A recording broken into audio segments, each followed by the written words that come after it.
നിങ്ങളുടെ favourite shows ഇനി ഒരിക്കലും മിസ്സാവില്ല. ഇപ്പോൾ C5-ലൂടെ കാണും നിങ്ങളുടെ ഫേവറേറ്റ് ഷോസ് തികച്ചും സൗജന്യമായി.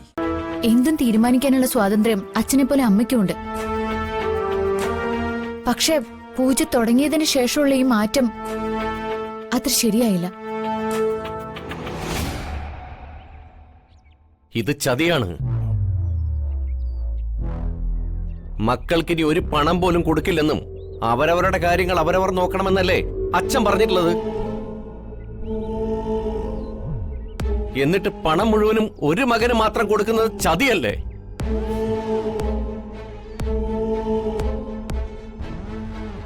മറ്റുള്ള മക്കളെയൊക്കെ പടിയടച്ച് പിണ്ണം വയ്ക്കുന്നതിന് തുല്യല്ലേ?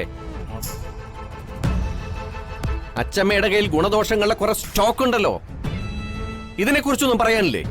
അലസത മൂത്ത അച്ഛനമ്മമാരെ പിഴിയുന്ന പുത്രൻ മുടിയനായ പുത്രൻ തന്നെയാ.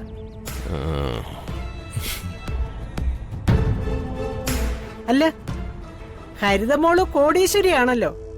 ഈ കാര്യത്തിൽ നിനക്ക് അഭിമാനക്ഷത ഒന്നുമില്ലേ?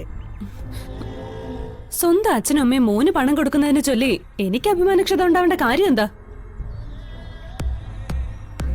സമയാവുമ്പോ എനിക്ക് അവകാശപ്പെട്ട സ്വത്ത് എന്റെ വീട്ടിൽ നിന്നും കിട്ടിയിരിക്കും.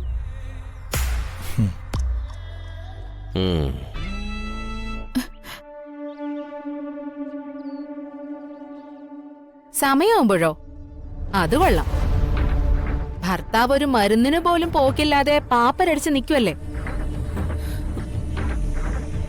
നിനക്ക് സ്വത്ത് തരാൻ ഇതിനേക്കാൾ പറ്റിയ സമയം വേറെ എപ്പോഴാ? ചേച്ചി, ഒരുമാതിരി ചൊറിയുന്ന വർത്താനം പറയല്ലേ. നിങ്ങളല്ലേ ഈ വീട്ടിലെ മൂത്ത മരുമോള്. ആദ്യം നിങ്ങളുടെ കുടുംബ സ്വത്ത് ഭർത്താവിന് കൊടുക്ക. ആരൊക്കെ എന്തൊക്കെ ന്യായം പറഞ്ഞാലും എന്റെ തീരുമാനത്തിന് മാറ്റമില്ല.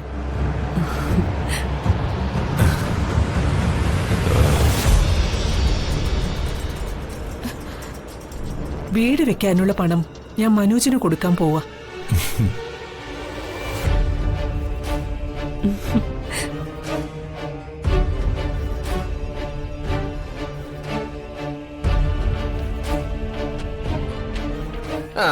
കൊള്ളാം.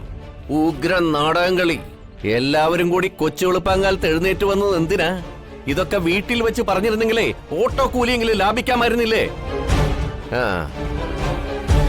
അഭിനയത്തിനെ നിങ്ങൾ രണ്ടുപേർക്കും അവാർഡ് ഉറപ്പാണ്. ഞങ്ങൾ കുറെ പേരെ വിഡ്ഢികള്. സുമിത്രേ, എന്ത് നാടകം കാണാൻ വേണ്ടി നിൽക്കാ നീ? വാടി. എന്ത് പിണ്ണോക്ക് കാണാനാ നിൽക്കുന്നേ? വാടി.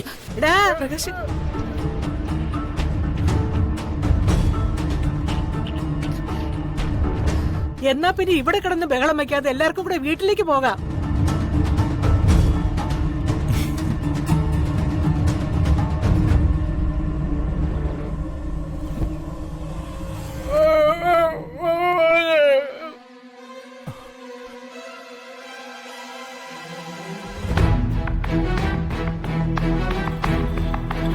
എന്റെ ദൈവമേ,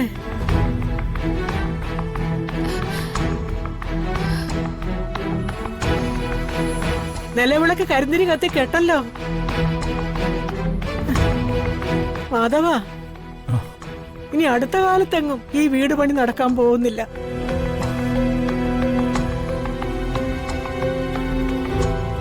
ഡൗൺലോഡ് ചെയ്യൂ C5 ആപ്പ്. കാണൂ എല്ലാ എപ്പിസോഡുകളും സൗജന്യമായി.